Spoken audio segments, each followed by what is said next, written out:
Today we're going to get real about the three major considerations that go into a healthy diet. In the previous video, I talked about how it's so easy for us to blame food. Blame the food and think that the whole reason why we have unhealthy diets is because of the food we're eating.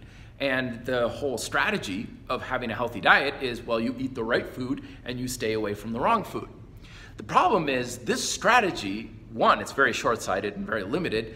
Two, it doesn't have a very good history of ever working very well. Check out my podcast and my video on Calories and Corsets, the book on the history of dieting. Human beings have been doing the eat this, don't eat that sort of thing for centuries, and it's never worked very well. The reality is you have three considerations, one of which, of course, is what do you eat? And in that regard, the basics win. Whole foods, natural, relatively organic, things from Mother Nature are probably going to be your best bet in general for most of your diet. People ask me though, what do you think about dairy and this type of food and that type of food?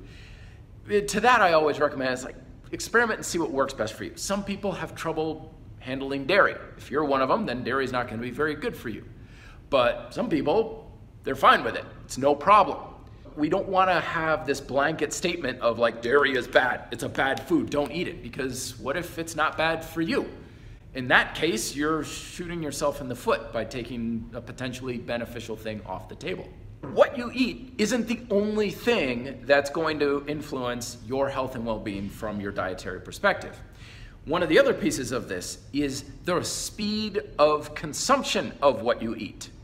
Not just what you eat, but how fast are you consuming it into your body? When I talked about how I ate ice cream didn't get good effects, and now I do, all I did was I changed the speed at which I consume it.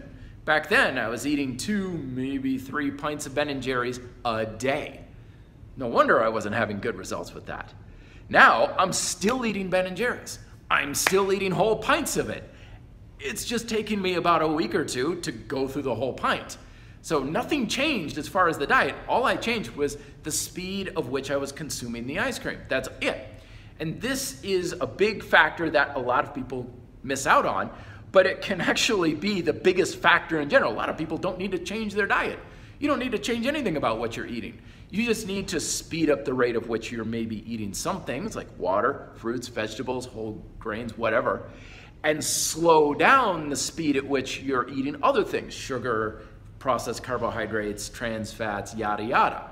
So it's not about do this, don't do that, eat this, don't eat that. It's speed this up, slow this down.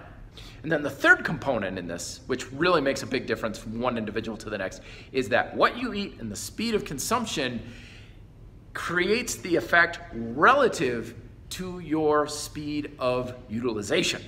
How fast your body uses the foods that you're consuming. The sugar, the calories, the protein, the fats, and all this sort of thing. It's not just what is coming in, it's also what is going out.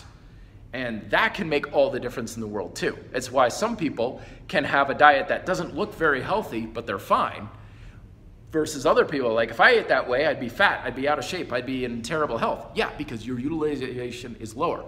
Most of the time, when we make a change in our diet that is beneficial, it's not about the food. It's not even about the rate of consumption. It's because now the rate of consuming that food is back in balance with what you are utilizing. This happens all the time, especially when it comes to carbohydrates. People eat less carbohydrates, they lose weight, they feel better, everything's going better, and we mistakenly think, oh, that was the problem, is carbs. That was the problem, is bread, or whatever the case may be. No, all you did was you took your body's utilization of carbohydrates and brought it back into balance with what you have. So you're now burning roughly at the same rate you're using. And that's gonna be much healthier than either or, consuming at a faster pace than your body can handle, or consuming at a too slow pace, your body needs more. Getting more in balance is going to be the healthier way, and that's what ultimately will lead you to the healthier diet. So hopefully this gives you some things to think about. I know this does not give you solid answers, because there are none when it comes to healthy eating. This is gonna take some trial and error. This is gonna take some experimentation. But the good news is it's gonna be a hell of a lot healthier, way more beneficial, and a lot more enjoyable as well. I'll give you some guidelines in the next video down below, but let me know if you have questions otherwise. Be fit, live free.